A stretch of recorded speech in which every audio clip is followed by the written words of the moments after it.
अस्सलाम वालेकुम। अस्सलाम वालेकुम। दुरूद शरीफ पढ़ लें।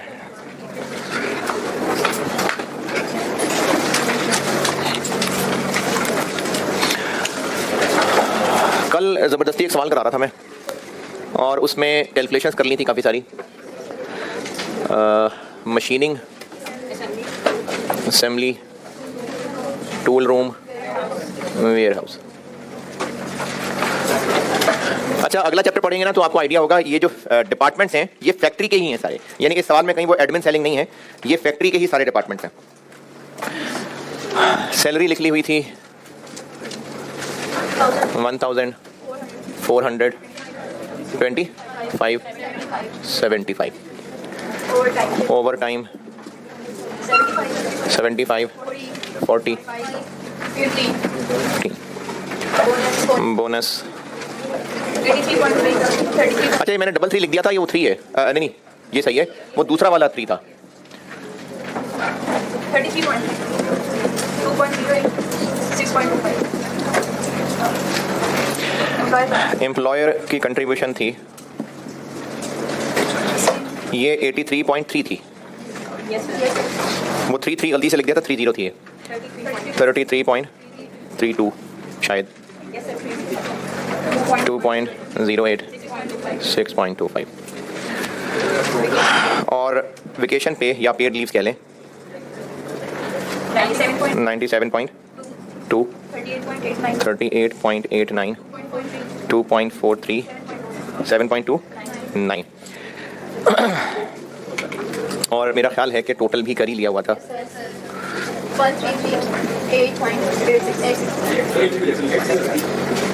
83,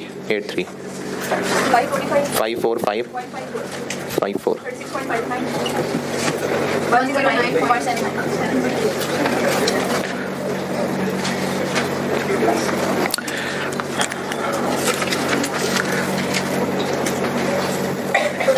इनको ऐड करिए 1, 8,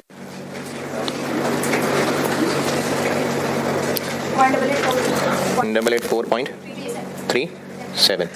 और इन दोनों को क्यों कर रहा हूँ मैं इनको ऐड? 146.38। हाँ जी, डायरेक्ट और इनडायरेक्ट। यहाँ तक कल काम किया था, एक रिकैप दोबारा बता देता हूँ। अगर इस सवाल में पॉइंट नंबर 1 और पॉइंट नंबर 4 ना हो तो ये बिल्कुल आपके लेवल का सवाल है, जिसमें बस वो जो मैंने कल खुद सवाल कराते हुए 8 लाख बताया था ना, तो अब वो आपको ऐसे निकालना पड़ रहा है। बस ये एक्स्ट्रा है कि इसमें आपको मुख्तलिफ लाइन आइटम खुद ऐड करनी पड़ रही है, वरना बाकी ये बिल्कुल वही 4 एंट्रीज वाला सवाल है जिसमें एडवांस टू सैलरीज भी हैं, एडवांस एडजस्ट भी हो रहा है। तो अगर ये पॉइंट 1 और पॉइंट 4 जो कि छुट्टियों वाला पॉइंट है ये ना हो तो बस बिल्कुल आपके लेवल का सवाल है। पेड लीव्स के अलावा बाकी का रिकैप देता हूं, सैलरीज, ओवर टाइम, ये सारे आपको खुद ही दिए हुए थे। बोनस का काम ये किया था कि 13वीं सैलरी एक एक्स्ट्रा मिलनी है पूरे साल में एक दफा।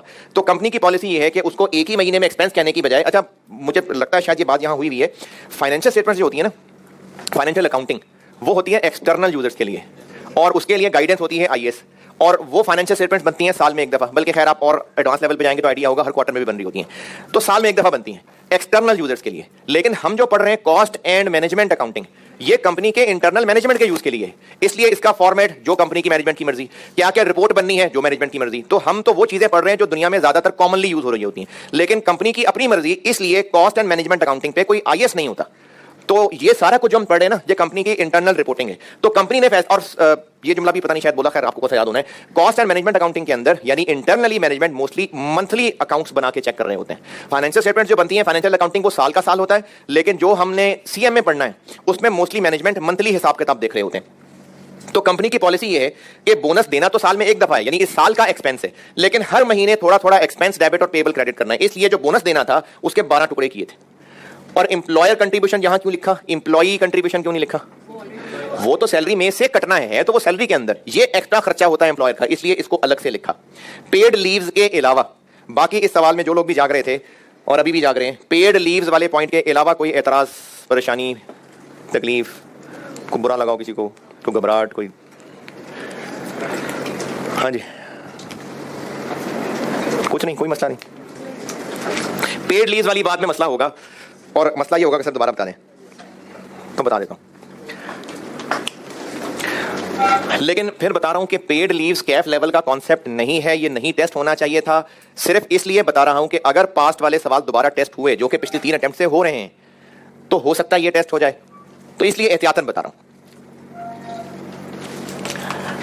साल में अगर 360 दिन हैं, अच्छा इस चीज को समझने के लिए ना इतवारें इग्नोर, यानी इतवारों को भी काम करना होता है, और राउंड ऑफ करके 360 दिन। तो अगर कोई इंप्लॉयर अपने इंप्लॉय को साल की, मैं खुद ही लिख रहा हूं, 12,000 सैलरी दे रहा है और साथ ये भी उसको ऑफर कर रहा है कि तुम्हें 35 छुट्टियां अलाउड हैं, तो इनको पेड लीव्स इसलिए कहते हैं कि वो छुट्टी करेगा फिर भी पैसे नहीं कटेंगे, तो ये पेड लीव्स हैं। अब अगर उस वर्कर को 35 छुट्टियां साल में अलाउ कर दी हैं, तो इसका मतलब है कि वो 35 छुट्टियां कर भी लेगा, तनख्वाह नहीं कटेगी, यानी छुट्टी कर रहा होगा, पैसे फिर भी मिल रहे होंगे, तो वो पेड लीव्स कहलाती हैं।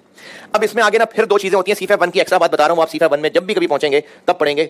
उसमें वेस्टिंग नॉन वेस्टिंग होती हैं, 2 तरह से होती हैं। एक ये होती है कि अगर तो ये छुट्टियां नहीं की तो मर्जी तुम्हारी, ना करो, ऑफर थी जाया कर दी, साल खत्म, ऑफर खत्म।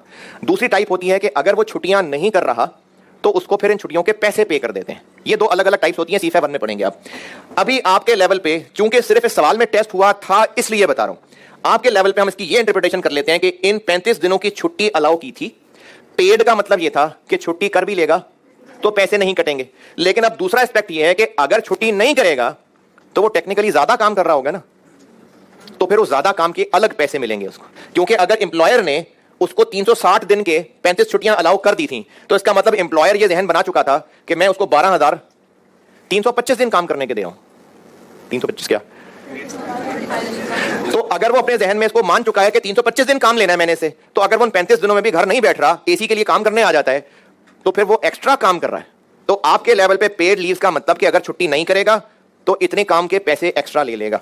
अब उसको साल में टोटल कितनी छुट्टियां अलाउड थी? 35। मैंने मिसाल मशीनिंग की ली थी, दोबारा बताता हूं। 1 महीने की तनख्वाह 1000 रुपए, ये क्या किया, 1 दिन की, टोटल उसको इतने पैसे मिलने हैं साल में, हर महीने या साल में एक दफा टोटल। तो जिस तरह से बोनस के बारे में कंपनी की पॉलिसी थी कि मंथली अकाउंट क्योंकि बनाने होते हैं तो हर महीने थोड़ा थोड़ा एक्सपेंस बनाएंगे, थोड़ा थोड़ा कितना, डिवाइड बाय 12 करके, तो इसी तरह इसके बारे में भी कंपनी की यही पॉलिसी है। पॉइंट नंबर 6 में लिखा हुआ, पॉइंट 6 में, कि कंपनी की पॉलिसी है कि इनको भी इसने मंथली बेसिस के ऊपर रिकॉर्ड करना है, एक्सपेंस डेबिट पेबल क्रेडिट, इसलिए हमने इसको एक्सपेंस में शामिल किया था। तो हर महीने एक्सपेंस डेबिट पेबल क्रेडिट होता जाएगा, और अगर एंड पे पता चला कि ये तो छुट्टियां कर गया तो रिवर्स कर देंगे। तो अभी इस सवाल का पॉइंट 4 इग्नोर करके पहले मैं सवाल करता हूं, फिर पॉइंट 4 बताऊंगा। इस कैलकुलेशन में बता दें, पहले कुछ पूछना है तो फिर मैं एंट्रीज करता हूं। हाँ, साल के एंड पे हिसाब देखेंगे ना कि क्या बना। हाँ अच्छा, ये ना अगेन ज्यादा लंबी बात हो जाएगी, ऊंची बात है कि हर महीने करना है कि साल के एंड पे करना है, एस्टीमेट का क्या करना है, ये ओवर बात हो जाएगी, तो इसलिए बस साल के एंड पे करेगा।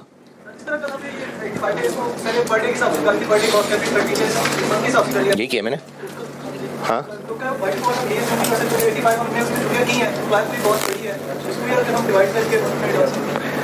85,000 की छुट्टियां की हैं, कितनी छुट्टियां की हैं? अवेल्ड है 85,000 के साथ क्या लिखा है? अवेल्ड ना, तो अवेल्ड का क्या मतलब है? पेड लीव्स अवेल कर ली, क्या मतलब? छुट्टियां कर ली, ये काम नहीं करने आया, छुट्टियां इतनी की हैं, और भी हो सकता है बाद में करें पूरे साल के एंड तक। लेकिन पॉइंट 4 को बाद में करता हूं डिस्कस, अभी पॉइंट 4 के अलावा करते हैं। पहले पॉइंट 4 के अलावा कर लेना पहले, ताकि एंट्रीज में आपको क्लियर कर दूं, फिर पॉइंट 4 समझाता हूं। पेड लीव्स वाले पॉइंट के अलावा ये वही उसी तरह का जैसे कल क्लास में सवाल किया था, उसी तरह आपके लेवल का सवाल है। बस फर्क ये पड़ा है कि मैंने कल 8 लाख की टोटल फिगर बता दी थी, अब नहीं बताई। मैंने 8 लाख की फिगर के टुकड़े परसेंटेज की शक्ल में बताए थे, अब उन्होंने 4 टुकड़े खुद ही करके दे दिए। इस कैलकुलेशन से आगे बढ़ें, एंट्रीज करते हैं। एंट्रीज वही जा रही हैं लेबर से रिलेटेड। तो ड्यूरिंग द ईयर, नहीं ड्यूरिंग द मंथ, जिन लोगों को एडवांस दिया कितना है, कितने हैं भाई, कितने हैं? Point number 5। तो जो एडवांस दिया उसकी कर लेते हैं एंट्री।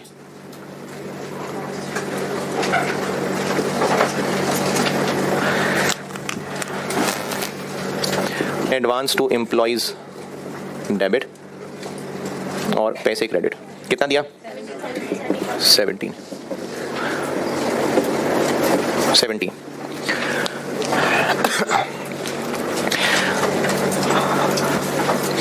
जो सारा का सारा एक्सपेंस है, रिपीट कर रहा हूं कल वाली बात, कि अगर एंड रिजल्ट देखें, सीधी सीधी बात करें तो एक्सपेंस डेबिट कैश क्रेडिट, लेकिन बस फॉर्मेलिटी समझ लें कि इसको 3 टुकड़ों में तोड़ के किया जाता है। पहले एक्सपेंस फैक्ट्री का पूरा चार्ज करने की बजाय टेम्परेरली एक शॉपर इस्तेमाल किया जाता है, wages control, wages control debit. और इस सवाल में कोई एडमिन सेलिंग की तो इंफॉर्मेशन ही नहीं है, ये सारे फैक्ट्री ही के हैं, यानी यही सारा का सारा 1884.37 प्लस 146.38, ये सारा का सारा वेजेस कंट्रोल में डेबिट।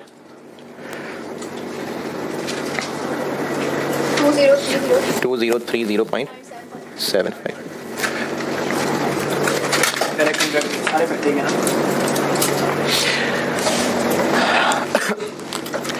फैक्ट्री के चूंकि चारों डिपार्टमेंट्स हैं, कैसे पता फैक्ट्री के हैं? जब डिपार्टमेंट्स, इसके बाद जो मैंने चैप्टर पढ़ाना है अभी ओवरहेड्स का, तो उस चैप्टर की प्रैक्टिस से हो जाएगा। ये डिपार्टमेंट्स, ये इस तरह के नाम सारे फैक्ट्री के ही होते हैं, तो ये फैक्ट्री ही के सिर्फ डाटा है, तो फैक्ट्री के ही हैं। तो अभी फिलहाल डायरेक्ट इनडायरेक्ट तोड़ने की बजाय वेजेस कंट्रोल डेबिट, और इन सब के अगेंस्ट जो जो पेएबल है वो सारे पेएबल क्रेडिट।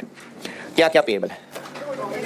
गवर्नमेंट को पैसे देने हैं, विद होल्डिंग टैक्स पेएबल, कितना बताया हुआ है, एक एक करके बताया हुआ है, कितना 25 और 15 और बस, तो विद होल्डिंग टैक्स पेएबल आ गया 40। और किसको कितने देने हैं? प्रोविडेंट फंड वाले डब्बे को बांटना है, कितना? ये सबको मिला लेते हैं, 83.3, 33.32, 2.08, 6.25। लेकिन ये क्या किया? ये तो सिर्फ एम्प्लॉयर वाली लाइन लिखी हुई है ना, इसमें से भी इतना तो कटना ही है, तो ये टोटल अमाउंट जाके उस डब्बे में डालनी है, तो इसलिए इंटू 2। कल वाली अगर मैं बात करूं तो 80 हज़ार था, लेकिन हमने यहां 160 लिखा था, कितना? 249.9।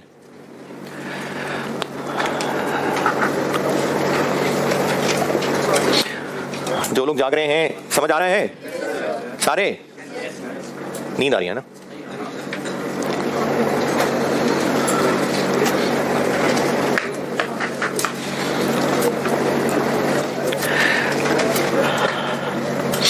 गवर्नमेंट को भी पैसे देने हैं, उनका अलग से पेबल बन गया। अच्छा, ये पेबल जो कल भी इतने सारे तोड़े थे, मैं ये बात दोबारा करता हूं, कल वाली फिगर दोबारा बताता हूं।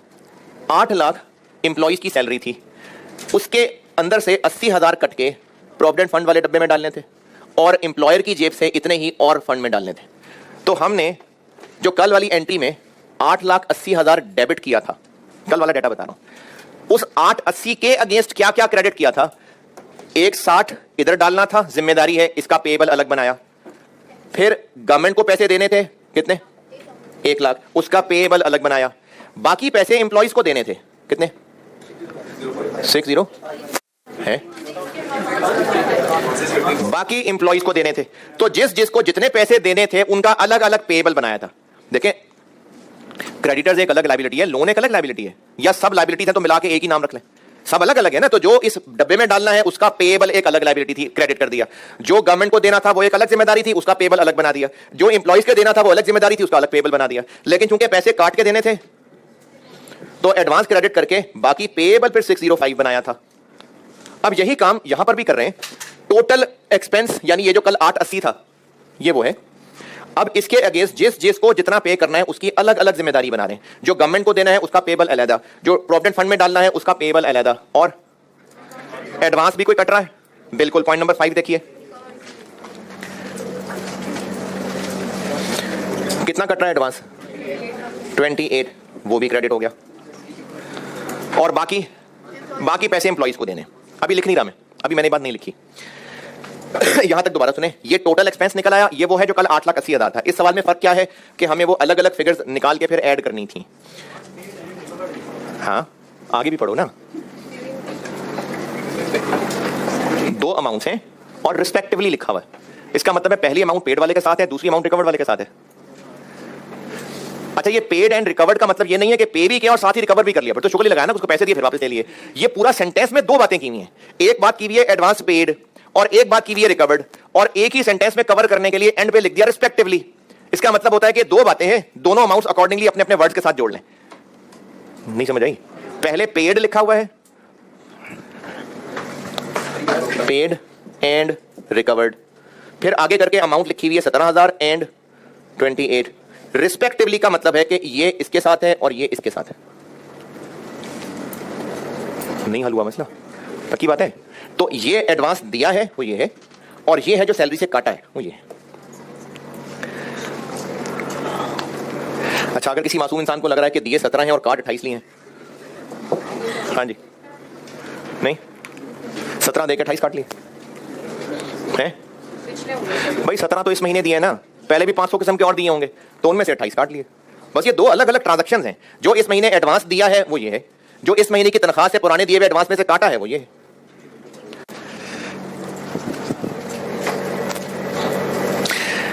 अच्छा, सवाल पूछने से ना शर्माया नहीं करें। देखें, इस बच्चे के सवाल की वजह से ना और भी काफी सारे लोग हैं जो अपनी तरफ से अंग्रेज बन रहे थे, लेकिन उनको रिस्पेक्टिवली वाली बात अब समझ आई जाके।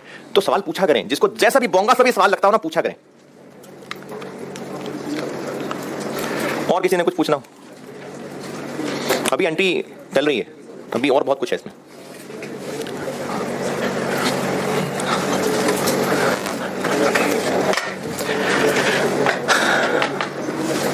जो जाग रहे हैं यहां तक ओके।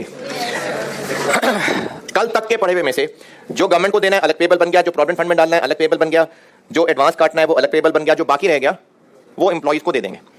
लेकिन अब इसके मजीद में 3 टुकड़े करता हूं। ये जो महीने की सैलरी है और साथ ये ओवर टाइम भी, ये तो हर महीने सिलसिला चलता रहेगा, यानी ये तो एम्प्लॉइज को हर महीने तनख्वाह देते ही होंगे। लेकिन ये जो बोनस है ये हर महीने देते रहेंगे नहीं, ये तो जून में जाके देना है। इसी तरह ये जो पेड लीव्स के पैसे हैं ये भी साल के एंड पे देने हैं। तो जो अब एम्प्लॉइज को पैसे देने हैं उसको मजीद 3 टुकड़ों में तोड़ रहा हूं, क्योंकि सारे पैसे अभी नहीं दे देने। कौन कौन से नहीं देने अभी? बोनस और ये पेड लीव्स। तो ये दोनों अभी नहीं देने, इसलिए इनका पेएबल अलग बना लेते हैं। तो पेएबल के लिए बोनस पेएबल अलग कर लेते हैं। इसी से मैं आगे चल रहा हूं, ये क्रेडिट ही चल रहा है। बोनस पेएबल अलग लायबिलिटी बन जाएगी। कितना है?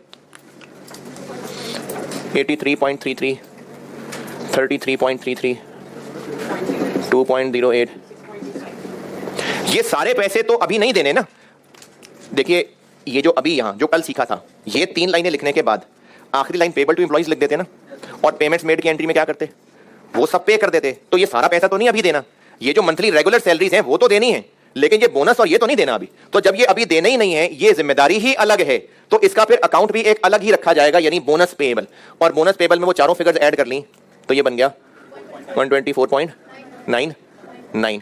इसी तरह से पेएबल फॉर पेड लीव्स, ये भी अभी नहीं देने, ये भी साल के एंड पे देने हैं, तो इनको भी साथ 97.2, 38.89, 2.43, 7.29,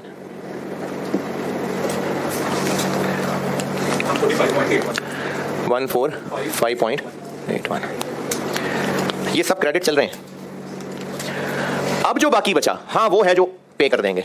ये वो है जो कल आखिरी लाइन में लिखी थी, पेएबल टू एम्प्लॉइज। ये हम बिल्कुल पे कर देंगे अभी। वो आप बैलेंस करके देख लें कितना बचा, 1442.05। ये हो गई पेरोल रिकॉर्ड करने वाली एंट्री, जिसमें हमने फिलहाल अभी शॉपर डेबिट किया और जितने पेबल थे वो सब पेबल बना लिए। जिसको पेबल था वो सब अलग अलग पेबल बनाया। ये बैलेंस किया और फिर शॉपर खोल के जहां जहां चार्ज करना है वहां कर देते हैं चार्ज। इस 20-30 में से कहां कितना कितना करना है ये। तो जो डायरेक्ट से रिलेटेड है वो work in process inventory. Work in process inventory में क्यों और एफओएच कंट्रोल में क्यों, इस क्यों का जवाब अगले चैप्टर्स में आएगा। कितना? 1884.37, 146.38, और ये शॉपर खुल के इधर चला गया 2030.75। और फाइनली ये जो पेएबल बनाया था वो पे कर देते हैं।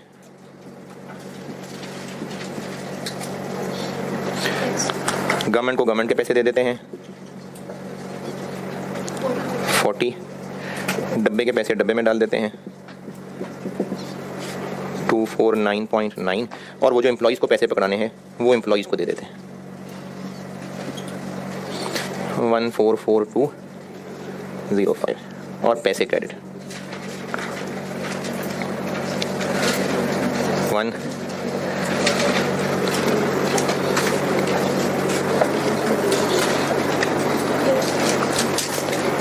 1 नहीं कर लूँ 1731.95। पॉइंट नंबर 4 के अलावा ये मैंने कर दिया सारा पूरा। इन सारे डेबिट क्रेडिट को देख लें, इनमें जो अमाउंट्स हैं वो देख लें, और अभी भी कोई बात समझ नहीं आई तो बताएं, दोबारा कोशिश कर लेता हूँ। हाँ जी, अब वो हर महीने थोड़े थोड़े से जुड़ते जाएंगे, फिर साल के एंड पे पे कर देंगे।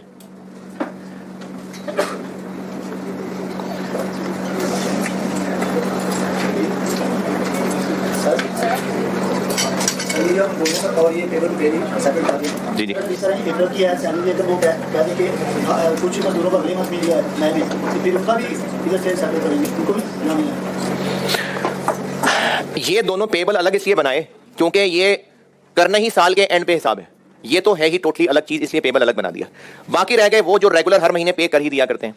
अगर ऐसा हुआ अगर कि इनमें से आधों को इस महीने और आधों को अगले महीने, तो बस ठीक है, इसके आधे की एंट्री हो जाएगी। लेकिन है तो ये रेगुलर हर महीने देने वाले ना, तो इसके लिए अकाउंट है। जैसे क्रेडिटर है, गुड्स खरीदी है क्रेडिटर, तो अगर आधों को 10 दिन बाद पैसे दें, आधों को 20 दिन बाद दें, तो दोनों अलग अलग पेबल बनाएंगे, रहेगा तो क्रेडिटर ही ना। तो पेबल टू एम्प्लॉइज का मतलब ये बनाया कि जिनको हर महीने सैलरी दे रहे होते हैं।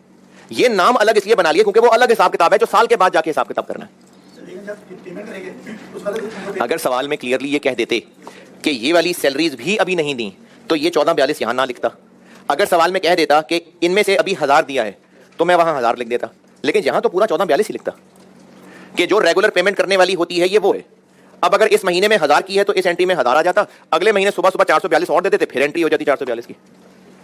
उधर कोई हाथ उठा नजर आ रहा था, अच्छा अंगड़ाई ले रहा होगा। वेजेस कंट्रोल क्या होता है? नहीं, वेजेस कंट्रोल तो बताया ना कि जैसे वो शादी पे दूल्हे को पैसे दे रहे हैं ना, तो जाके सलामी उसकी जेब में तो नहीं डाल देंगे ना, कोई एनवेलप में, जरा खूबसूरत एनवेलप में डाल के देंगे। ये वो एनवेलप है।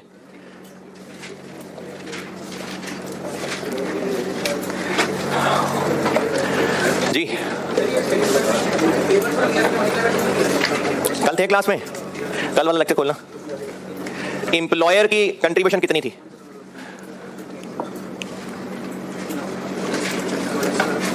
80,000, 80,000 ना। एंट्री में पेबल टू कंट्रीब्यूट कितना किया था प्रोविडेंट फंड? क्यों? क्योंकि एम्प्लॉयर की कंट्रीब्यूशन भी और एम्प्लॉई की भी कंट्रीब्यूशन, ये दोनों मिला के प्रोविडेंट फंड में डालने थे, तो ये वही दोनों की हैं। यहां तक पूछें और चले, कुछ नहीं पूछना, किसी को कोई मसला नहीं है। पॉइंट नंबर 4 पॉइंट नंबर 4 में लिखा हुआ है कि इस महीने में कुछ वर्कर्स ने वो जो छुट्टियां थी वो अवेल कर ली। छुट्टियां अवेल कर ली का मतलब पैसे ले लिए या छुट्टियां कर ली? छुट्टियां कर ली। तो वो जो हर महीने उन छुट्टियों को हम एक्सपेंस और पेएबल बनाते आ रहे हैं। अगर छुट्टियां कर लेंगे तो रिवर्स कर देंगे। कितनी अमाउंट की छुट्टियां कर ली वो बता दिया 85, तो उतने को हम रिवर्स कर देते हैं।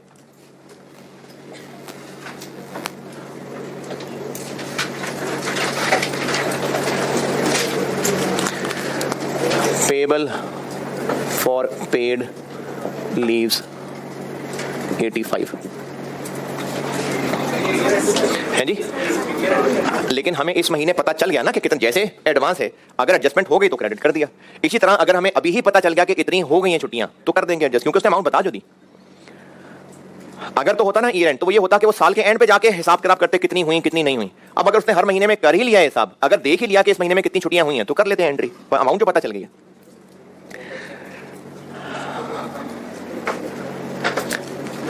तो पेबल फॉर पेड डेबिट और लीव्स क्रेडिट है? पेबल फॉर पेड डेबिट और लीव्स क्रेडिट नहीं, ये एक ही बात लिखी हुई मैंने, ये डेबिट। अब इसके अगेंस्ट रिवर्स कर रहे हैं तो क्रेडिट क्या करें? वेजेस कंट्रोल तो अब रही नहीं, वो तो फेंक दिया लिफाफा खोल के। वेजेस कंट्रोल डेबिट किया था, खोल के फेंक दिया लिफाफा। सस्पेंस। ये जो वेजेस कंट्रोल का शॉपर डेबिट किया था, इसको क्रेडिट करके शॉपर को तो उतार दिया, लेकिन वो 20-30 इधर है ना, ये वो एक्सपेंस है। अरे ये एक बस फॉर्मेलिटी थी कि शॉपर डेबिट और बाद में शॉपर खोल के ये डेबिट। अगर इन दोनों को मिला दें तो यहां पर क्या डेबिट आ जाएगा?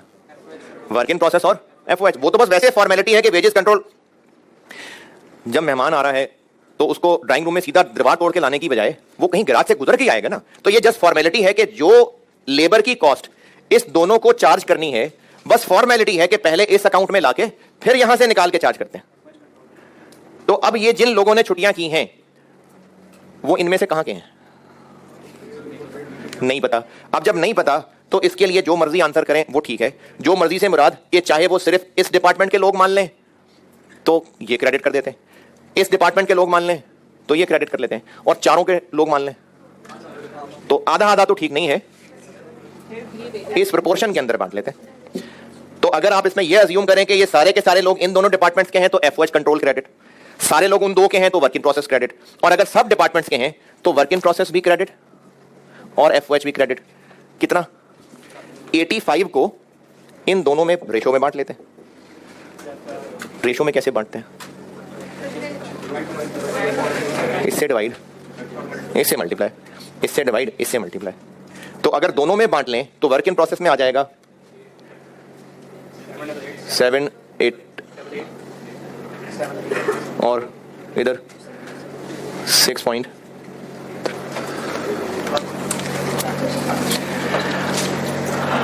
जब छुट्टियां कर ली तो वो जो एक्सपेंस और छुट्टियों का पेएबल बना रहे थे वो रिवर्स कर दिया। ये वो रिवर्स करने की एंट्री।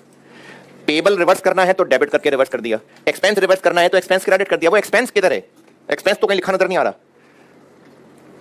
अरे यार खत्म कर दी मैंने पिंटर से बात। ये वेजेस कंट्रोल क्या है? ये शॉपर था।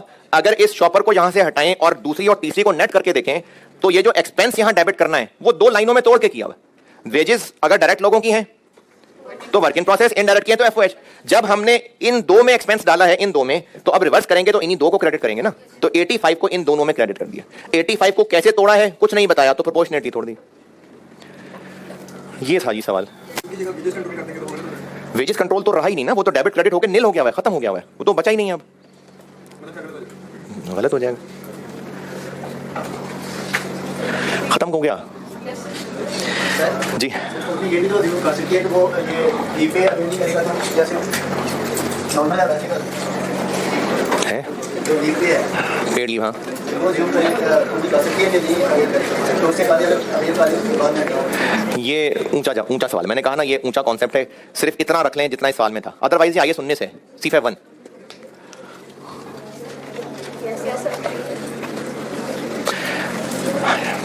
एक सवाल होमवर्क दिया था मैंने परसों और आपने कर भी लिया होगा, कल दोबारा कहा था तो फिर कर लिया होगा जाके, बार बार कर करके याद भी हो गया होगा, मसला भी कोई नहीं आया होगा।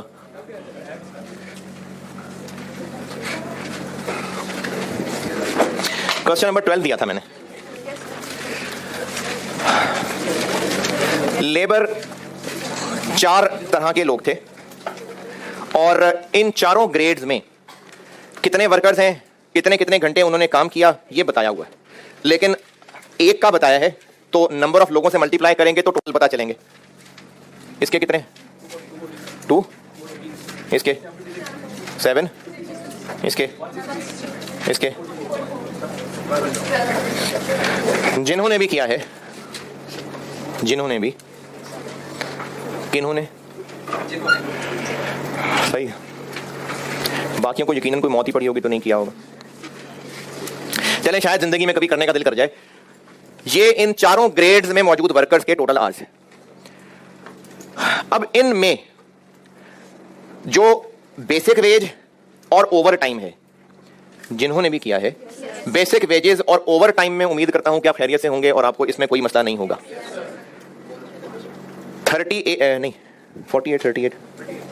38 ये वर्किंग आवर्स हैं हर बंदे के वीक में। तो ये किस लिए तमीज करनी होती है वर्किंग आवर्स की? बोनस निकालने के लिए? नहीं, ये बोनस के लिए नहीं होता, ये छुट्टी के टाइम के हिसाब से होता है। तो बेसिक रेट अलग होता है, ओवर टाइम का अलग होता है, उसके लिए तमीज की होती है। तो इन 1200 एक्चुअल आवर्स में से छुट्टी टाइम तक कितने और छुट्टी के बाद कितने, वो ओवर टाइम और बेसिक वेजेस की कैलकुलेशन से रिलेटेड है। ये हो गया होगा। बोनस में मसला, उम्मीद करता हूं बोनस में मसला। ये चारों किस्म के लोग A, B और C बनाते हैं। इनमें से A कौन बनाते हैं, B कौन बनाते हैं, C कौन बनाते हैं? सब लोग मिलके ये तीनों बनाते हैं। तो बोनस कैलकुलेशन के लिए क्या क्या चाहिए होता है? एक्चुअल आवर्स और स्टैंडर्ड आवर्स। एक्चुअल आवर्स तो ये हैं, स्टैंडर्ड आवर्स इनके नहीं हैं, इन 3 प्रोडक्ट्स के हिसाब से बताए हुए। यानी ये कहा हुआ है कि प्रोडक्ट A 30 मिनट में बन जाना चाहिए। अच्छा, अब 30 मिनट है, मिनट, जबकि बाकी सवाल में सारा डाटा आवर्स का है। तो 30 मिनट आवर्स कितने बने? आधा घंटा, 0.5। और उसको आप अगर जबानी कर सकते हैं तो ठीक है 0.5, लेकिन अगर नहीं जबानी हो रहा तो 30/60। 60 क्यों? 60 मिनट होते हैं घंटे में। तो कंपोनेंट A कितने टोटल बने 4 अच्छा, स्टैंडर्ड आवर्स निकालने के लिए स्टैंडर्ड आवर्स क्यों निकाल रहे हैं? बोनस के लिए ना, एक्चुअल आवर्स ये हैं, स्टैंडर्ड आवर्स निकाल रहा हूं। तो एक के लिए स्टैंडर्ड है 30 मिनट, यानी ये। अब आप 30/60 कर लें, या अगर जबानी समझ आता है तो इनटू 0.5 कर लें, क्योंकि आवर्स में सवाल चल रहा है ना, तो ये मिनट को मैंने आवर्स कर लिया।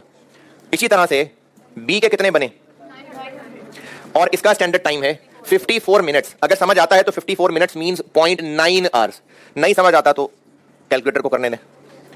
सी कितना बना 480, इसके लिए चाहिए 66 मिनट। अगर जबानी समझ आता तो 66 मिनट मींस 1.1 आवर, नहीं समझ आता तो कैलकुलेटर को करने दें। तो ए के कितने बन गए? 5 to 8। अगर सवाल किया है तो यहां तक भी शायद पहुंच ही गए होंगे। अब अगला मसला यह है कि बोनस पूछा है हर ग्रेड का अलग, जबकि स्टैंडर्ड आर्ट तो ग्रेड के हैं ही नहीं। ये इन सब ने मिलके बनाए हैं, तो जब सब ने मिलके बनाए हैं तो हम इनका फिर टोटल कर लेते हैं। अब हम टोटल कंपेयर कर सकते हैं कि जितने भी कंपोनेंट्स बने टोटल इतने घंटे लगने चाहिए थे, और टोटल लगे कितने 1200। तो हमें पता चल रहा है कि टोटल 360 बचे हैं। लेकिन ये तो सब लोगों के मिला के टाइम बचा है, जबकि बोनस हर एक का अलग अलग निकालना है। एक तो इसलिए कि रिक्वायरमेंट ही है कि अलग अलग निकालना है, और अगर रिक्वायरमेंट पे ना भी कहा होता अलग अलग तो भी अलग अलग करते। क्यों? क्योंकि वेज रेट अलग है। अब इस 360 टोटल में ये 4 टुकड़े कैसे करें? तो सवाल का लास्ट सेंटेंस लिखा हुआ है कि टाइम सेव्ड को आपने इन सब ग्रेड्स में बांट देना है इन प्रोपोर्शन ऑफ ये। तो 360 को इस रेशो में बांट देंगे तो उससे हर ग्रेड का टाइम सेव्ड निकल आएगा और वहां से बोनस निकलेगा। ये था इस सवाल में। अच्छा, अब इस सवाल को अगर अभी जिन्होंने किया है कुछ बात समझ आई है तो यहां से रिलेटेड एक परेशानी होगी। परेशानी ये होगी कि पेपर में कैसे पता चलेगा, मतलब पेपर में ये कैसे, लेबर तो मैंने खत्म करा दिया तो अभी तक तो ये बात हुई नहीं थी, तो अब पेपर में कैसे पता चलेगा? है नहीं, ये वो चीज नहीं है। हाँ जी, पेपर में कैसे आएगा ध्यान में है? पेपर में क्या कैसे आएगा? ये जो इसको टोटल किया फिर टोटल से कंपेयर किया, तो स्टूडेंट को कैसे पता चलेगा कि ये तो सर ने करा दिया तो करा दिया, कैसे पता चला कि टोटल कंपेयर करना था? है मतलब ये पेपर आपके क्वेश्चन आ गया, अब ऐसा किया ही नहीं था जिंदगी में, तो हम क्या करें? एक तरीका तो ये है कि जब सर सोल्यूशन कराएंगे अगली टाइम में तो तब देख लेना। क्या अब भी पेपर में कुछ नया हो सकता है? बिल्कुल हो सकता है। तो फिर क्या करें? 1-1.5 साल पहले एक मासूम इंसान ने मुझे ग्रुप में मैसेज किया, सर आप मैक्सिमम सोचें, आप सोचें क्या क्या हो सकता है, और मैक्सिमम सोच के ना सारे सवाल बना दें, वो सारे सवाल हम याद कर लें ताकि पेपर में वो प्रॉब्लम हो जाए। तो मैंने जहां तक सोचा होगा ना, एग्जामिनर उससे एक स्टेप आगे ही सोचेगा, फिर कुछ ना कुछ नया आएगा। तो क्या करें फिर? बचपन में चलो एक हल तो के मर जाएं, एक तो ये है, बचपन में कभी पहेलियां सॉल्व की हों या वो रास्ता तलाश करें, या तो उसके लिए कौन सा कोर्स किया था? है कोई 4 महीने का कोर्स था या कोई अलग से कोर्स किया उसके लिए? नहीं। अच्छा, जिनको चलो बाइक चलानी आती है, कटे छटे मार लेते हैं, कहाँ सीखा है? कहीं शॉर्ट कोर्स था इसके लिए कटे मारना सीखे? अच्छा, चल रहे हैं तो टेढ़ा भी चल सकते हैं, साइड किसने सिखाया? उंगली पकड़ के अब्बा ने टेढ़ा चलना सिखाया। ये जो स्किल होता है ना, ये स्किल तो सीख लेते हैं, फिर उसके बाद मुख्तलिफ वैरायटियों की प्रैक्टिस भी हो जाती है। अब अगर कोई और डिफरेंट वैरायटी सामने आ गई तो वो जो अब तक की मेहनत थी उसको इस्तेमाल करके कोई हल निकाला जाता है। अब जब आपने सारी कॉस्ट अकाउंटिंग तैयार कर ली होगी ना, तरह तरह की वैरायटियां प्रैक्टिस कर ली होंगी, तो आप इस काबिल हो गए होंगे कि फिर कुछ नई चीज हो तो आप उसको सवाल में टैकल कर सकें। तो इसलिए कॉस्ट अकाउंटिंग में अगर आप ये सोचते रहेंगे कि ये जो मुश्किल वाला स्टेप हुआ था ये हम पेपर में कैसे करते, तो ये सवाल पहली दफा आया होगा, लेकिन कुछ तो जोड़ तोड़ कर सकते हैं। तो वो कॉस्ट में हम प्रैक्टिस कर रहे होंगे, यही सीख रहे होंगे उसके अंदर। तो इसलिए जितनी प्रैक्टिस हो रही है वो आपकी स्किल को इंप्रूव करने के लिए हो रही है। पेपर में फिर कुछ ना कुछ नया ही आना है। अच्छा, नए से मुराद ये नहीं है कि पीएचडी केमिस्ट्री का कोई सवाल पूछ लेंगे, होगा आपके पढ़े हुए में से, लेकिन कैलकुलेशन का कोई डिफरेंट एंगल होगा जो पहले कभी देखा नहीं होगा, तो कोई बात नहीं, जो सीखा हुआ है उसको अप्लाई करें, और प्रैक्टिस है यही, इसी काबिल ही बनाना है आपको। तो जिन्होंने भी ये सवाल किया था, जिन्होंने इसमें और कुछ पूछना है। अब ये जो लेबर है ना, ये मैंने 4 हिस्से किए थे इसके, और बताया था कि अभी 2 हिस्से करा रहा हूं। तो जिन बच्चों को बहुत शौक होता है पढ़ने का और वो खुद ही सूंघ सूंघ के सवाल ढूंढ ढूंढ के करना शुरू कर देते हैं, तो अभी इस वक्त ये लेबर वाले चैप्टर में से और कोई सवाल नहीं करना आपने। सिर्फ एक सवाल है कि वो आप कर लें, वो है पेज 59 पे question number 4। Page 59 question number 4। बस सिर्फ ये है जो आप कर सकते हैं, उसके अलावा जितने भी हैं वो हमने पढ़े ही नहीं अभी। जो लेबर के बाकी 2 हिस्से मैंने कराने हैं वो उनसे रिलेटेड है, तो इस चैप्टर में से मजीद कोई सवाल नहीं है आपके करने वाला अभी। और मैंने जितने सवाल कराए वो बड़े पुराने से थे, तो ये सिलेबस में से निकल गया था, फिर दोबारा वापस आया था, और जब दोबारा वापस आया था तो फिर ये डिसीजन मेकिंग में ही टेस्ट होने लग गया। इस तरह के सवाल टेस्ट होने ही खत्म हो गए थे, तो इसलिए ये पुराने सवाल थे। बाकी फिर इसको जब मैं दोबारा कंटिन्यू करूंगा तो वो डिसीजन मेकिंग के साथ कराऊंगा, तो बाकी इस चैप्टर के सवाल बाद में करेंगे। अब करते हैं अगला चैप्टर शुरू।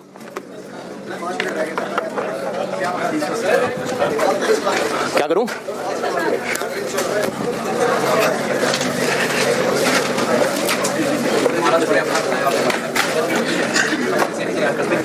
क्या करते हैं?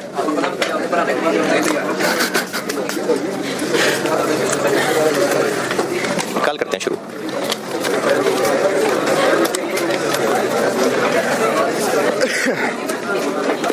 अच्छा, मैंने इस क्लास में शुरू कर दी थी ना सुनानी।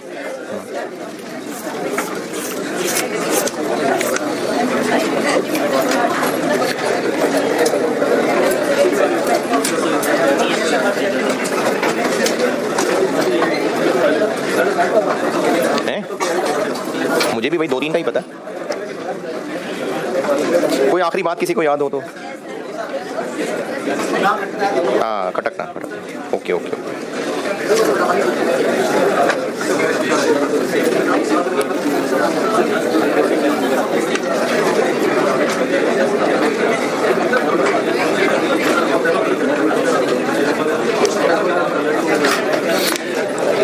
अच्छा, बल्कि नहीं, एक और बात बताता हूँ। मैंने नहीं, बस दबानी। मैं जब ये सब इसकी तमीद बांध रहा था तो शायद मैंने इस बात का जिक्र किया था, नहीं किया था तो दोबारा अब कर देता हूँ। आपको मैंने इंशाल्लाह कॉस्ट ही पढ़ानी है और सिलेबस कवर बिल्कुल करना है, मेहनत से ही पढ़ाना है, जिस मकसद के लिए आप यहाँ आए हैं, जिस मकसद के लिए मैं यहाँ हूँ। लेकिन कॉस्ट के अलावा, कॉस्ट के साथ साथ जो और एक बहुत इंपॉर्टेंट मकसद है वो ये है कि जब आप यहाँ से निकलें सेशन ख़त्म करके, तो अल्लाह की मज़ीद पहचान, ज़िंदगी का मकसद, ये भी अंडरस्टैंडिंग मिली हो। क्योंकि अब तक जो बचपन से ग्रूमिंग हो रही थी, अब तक जो लाइफ में टारगेट दिए जा रहे थे वो ये दिए जा रहे थे कि बस पैसा कमा लो तो ज़िंदगी बन जाएगी, उसके बाद क्या होगा। तो इसलिए एक कोशिश है कि आप लोग जब यहाँ से निकलें तो आप में बेहतरी आई हो। अब उसके हवाले से मैंने लास्ट टाइम ये काम शुरू किया था और एक सोसाइटी बनाई थी, एक क्लब कह लें उसको, और लास्ट टाइम भी कुछ बच्चों को साथ मिलाया था। वो बच्चे इधर उधर चले गए इस सेशन में, और आप लोगों में साथ मिला लूँगा, और हिदायत सीकर्स के नाम से बनाया था। और इसमें मल्टीपल एक्टिविटी सोची थी। लास्ट टाइम तो खैर 2-3 ही कर सका था, अब इस दफ़ा और ज़्यादा प्लान है। एक तो मैं रेगुलर मुख्तलिफ टॉपिक पे बयान कंडक्ट कर लेता हूँ। लास्ट टाइम के भी बहुत सारे हैं, और जिन लोगों को आइडिया है, जिन्होंने सुने हुए हैं, तो मैंने वो अब चैनल बना के उस पर रखे भी हुए हैं। अगले वीक का इंशाल्लाह प्लान है। करूँगा तो मैं जीडी में, लेकिन अगर आप लोगों में से कुछ हुए सुनने वाले तो फिर मैं यहाँ दोबारा भी कर दूंगा, और टाइम उसका इस क्लास के बाद ही रखूँगा। तो लेकिन वो डिपेंड करता है, लोग मौजूद होंगे कि तो कर दूंगा, नहीं होंगे तो बस जीटी में करूँगा जाके। एक तो ये रेगुलर बयान वगैरह करता हूँ। दूसरा एक इसका हिस्सा ये होता है कि लास्ट टाइम मैं 2 सेशंस करवा पाया था बच्चियों के लिए। एक अलग से फीमेल स्पीकर आई थी और 1 या 2 सेशन करवाए थे, तो उसके लिए भी कोशिश इस दफ़ा करूँगा इस प्लेटफॉर्म से। तीसरा एक काम वो भी मैं इंकरेज करूँगा, आप लोग उसका हिस्सा बनिएगा ज़रूर, क्योंकि जो लोग हिस्सा बने थे उनको बहुत फ़ायदा हुआ था और मुझे भी बहुत फ़ायदा हुआ था, क्योंकि सवाल मैंने खुद बनाए थे। अभी भी इंशाल्लाह मैं मिड का प्लान कर रहा हूँ कि एक कुरान का ना क्विज़ कंपटीशन कराया था मैंने। 2 लोगों की टीम थी और कुछ सूरत डिफाइन कर दी थी कि ये सूरतें हैं, उनका तर्जुमा और उसके ऊपर सवाल बनाए हुए थे, मैंने खुद ही सारे बनाए हुए थे। तो वो बड़ा अच्छा रहा था, बहुत ज़बरदस्त रहा था। जिन बच्चों ने पार्टिसिपेट किया था बहुत अच्छा काम था। तो उसके लिए ज़रूर कोई ना कुछ सोचे, मैं अगले वीक में शायद अनाउंस करूँगा, लेकिन इस मंथ के मिड में मेरा वो प्लान है। उसके अलावा एक और काम ये है जो अब जिसके मकसद के लिए बात शुरू की है, बग़ैर किसी ऐसे इख्तलाफ में गए कि आप, क्योंकि आप मल्टीपल इलाकों से हैं, मुख्तलिफ मसालिक से आपका ताल्लुक़ है, और किसी ऐसी इख्तलाफी तफसील में गए, एक इंट्रोडक्शन अल्लाह से जोड़ना, दीन की अहमियत समझना, इसके लिए ना एक इंस्टीट्यूट के साथ जिनके साथ मैं भी जुड़ा हूँ, मैं भी पढ़ रहा हूँ वहाँ, तो उनके साथ मिलकर कोर्स डिज़ाइन करवाया था। और ऑब्जेक्टिव ये था कोई 8-10 घंटे का कोई एक लेट्स से 1 महीने का कोर्स हो, शॉर्ट्स कोर्स, जिसमें हदीस के साथ, कुरान के साथ, अल्लाह, हमारे जो अकायद हैं, जो हमारी ज़िंदगी का मकसद है, उसके साथ थोड़ा थोड़ा सा जोड़ना। वो इंशाल्लाह इस महीने में, मई में वो स्टार्ट करना है। जीटी में बच्चों ने काफ़ी ज़्यादा हामी भर ली, तो जीटी में तो वो शुरू कर रहा हूँ मैं। और अगर आप में से भी कोई लोग विलिंग हुए तो मैं आपकी डिमांड पे देखते हुए उनसे देखूंगा, अगर गुलबर्ग में भी हो सके तो होगा क्या पॉसिबल। मैंने आपको टॉपिक्स बताए हैं, उसमें मतलब अल्लाह की पहचान है, हदीस की इंपॉर्टेंस है, सुन्ना की इंपॉर्टेंस है, कुछ और चीज़ें हैं जो कुछ पुराने पाक की कुछ सिलेक्टेड सूरत है उनके ऊपर डिस्कशन है। फिर जो मजीद इसके अंदर जिनके अंदर तलब होगी, फिर उसका एक लेवल 2 भी डिफाइन कर लेंगे, फिर लेवल 3, यानी किसी तरह से आप इस 4 महीने के कैफ के सेशन में कहीं ना कहीं जुड़ के कुछ ना कुछ हासिल करके जाएं। उसके बाद जिसके अंदर जितनी तलब होगी, फिर आगे मेरा तो जबरदस्ती काम है ही नहीं, तो जिसके अंदर जितनी तलब होगी वो उसके हिसाब से फिर आगे अल्लाह ताला उससे काम ले। ये जो ऑनलाइन वाले बच्चे सुन रहे हैं जो इधर लाहौर में रहते हैं, आना हो तो वो भी आ जाना, डिटेल शेयर कर लूंगा मैं अगले हफ्ते में। तो होगा भी तो कुछ ऐसा ही होगा कि मैक्सिमम 1 घंटा और हफ्ते में मैक्सिमम 2 दिन, ताकि कुछ 4 मतलब 8 क्लासेस नहीं, 2 तकरीबन 8 क्लासेस करके और इस महीने में इसको पूरा कर दें। और अगर यही लोग इंटरेस्टेड हुए तो उसका एक लेवल 2 भी डिफाइन करके जून में वो भी कर दें। इस तरह से एक छोटा स्टार्टिंग ना एक साइकिल चलाने का इरादा है। तो पहले तो जो मेल बच्चे हैं, पहले वो बताइए कि अगर इस तरह का कोर्स शुरू करें और गुलबर्ग में करें, अगर आपकी डिमांड होगी तो 4 बजे कौन कौन विलिंग है? जज्बाती होने की जरूरत नहीं है, वाकई जो बैठना चाहे। अच्छा, बस मैं जानना चाह रहा हूं कि डिमांड, क्योंकि बाकी किसी क्लासों में मैंने और बात नहीं की, पहले अपनी क्लासेस में करूंगा और अगर अपने बच्चे पूरे नहीं हुए तो बाकी क्लासेस में कर लेंगे। लेकिन बेइज्जती नहीं कराना। ये ना हो कि मैं उस्ताद को लेके आऊं, पता लगे 2 बच्चे बैठे हुए आगे। ये ना हो, ये जो लोग सोच समझ के हाथ उठा रहे हैं, अच्छा फीस कोई नहीं है इसकी और एंड पे रोटी छोटी भी कोई नहीं है। आप दोबारा पूछता हूं, हाँ जी, हाथ अभी भी वही है या डाउन हो गए? अच्छा, आप में से कोई? ठीक है, 1 बजे या 4 बजे? अच्छा ठीक है, चले मैं आगे बात पहुंचा देता हूं। कोशिश करेंगे कि गुलबर्ग में भी कोई ना कोई सेटअप शुरू कर सकूं। जीटी में तो इंशाल्लाह हो जाएगा, वहाँ ज़्यादा बच्चे विलिंग थे, लेकिन यहाँ भी कोशिश करते हैं। और बाकी अपनी क्लासेस में भी पूछ के देखूंगा। उसके अलावा भी और भी वर्कशॉप भी सोची नहीं है, लेकिन चलें थोड़े से शुरू करते हैं, फिर आगे इंशाल्लाह अल्लाह ताला आसानी करेगा। और पिछले सेशन के जो लोग थे वो तो छोड़ के चले गए, तो मैं बता भी दूंगा, मुझे सपोर्ट के लिए आप साथी तो चाहिए ये सब इस कंडक्ट करने के लिए। तो वो जब मुझे चाहिए होंगे तो मैं आपसे बता दूंगा, जो भी वॉलंटियर साथ मिलना चाहे फिर वो मिल लेना साथ। इससे रिलेटेड किसी का कोई सवाल एतराज़ है तो बताएं, क्योंकि वो जीटी में मैंने जब ये ऐलान किया था पिछले सेशन में, तो एक बच्चे ने कहा हमें क्या बनाएंगे, यानी बरेलवी बनाएंगे कि देवबंदी बनाएंगे कि अहले हदीस बनाएंगे? तो कुछ नहीं, क्योंकि हमारे दीन के अंदर इख्तलाफ होना एक डिफरेंट चीज़ है, और आप के दौर में सहाबा के दरमियान में भी इख्तलाफात मौजूद थे, लेकिन उसके अलावा फिर नफरत अंगेज चीज़ें होना वो और चीज़ है। तो हमारे दीन के अंदर बहुत कुछ कॉमन है, बजाय इसके लड़ाई झगड़े पे बात करें, बहुत कुछ कॉमन है। तो ये सिर्फ इग्निशन है, इंशाल्लाह किसी इख्तलाफी बात के बगैर। इग्निशन के किसी तरह से अंदर एक स्पार्क लग जाए, अगर लग गया तो जिसके अंदर तलब है फिर अल्लाह ताला उसका हाथ खुद पकड़ लेंगे। चलें ठीक है जी, कल मुलाकात होगी इंशाल्लाह।